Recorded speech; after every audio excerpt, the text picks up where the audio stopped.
प्रणाम। आइ एकटा हम पराती गाबि रहल छी। ई गीत बहुत ही पुरान पारंपरिक गीत छै। ई गीत के हमेशा हम सब देखलहुँ छठ में ई बेसिकली गायल जाइ छै घाट पर में।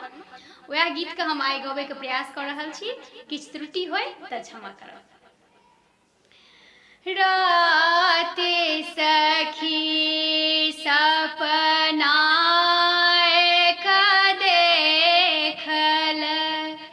राते सखी सपना देखल राम लखन सिया जनक लली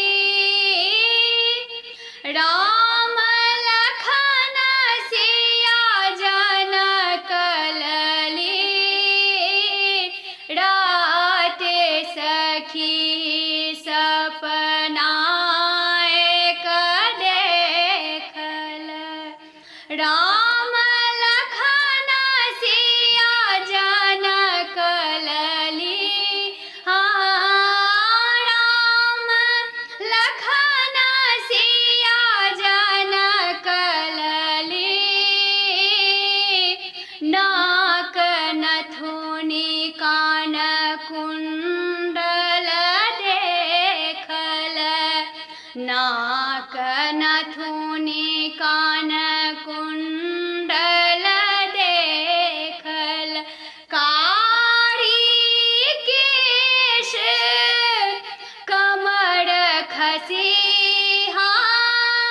कारी केश कमर खसी राते सखी सपना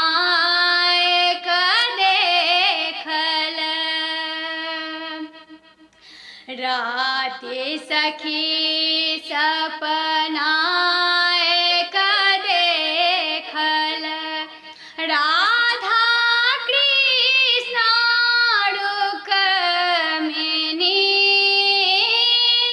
राधा कृष्ण रुक्मिणी मोर मुकुट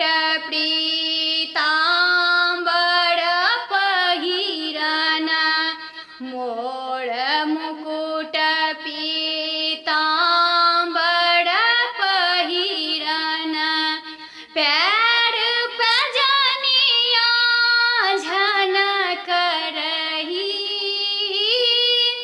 पैर पजनिया झनक रही राते सखी सपना राते सखी सपना देखल गौरी शंकर पार्वती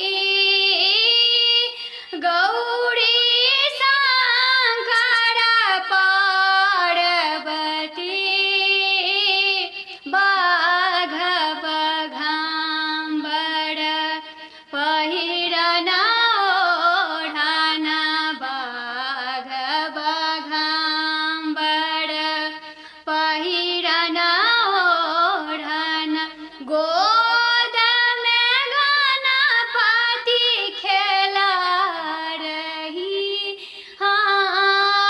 गोद में गणपति खेला रही राते सखी सपना देखल राते सखी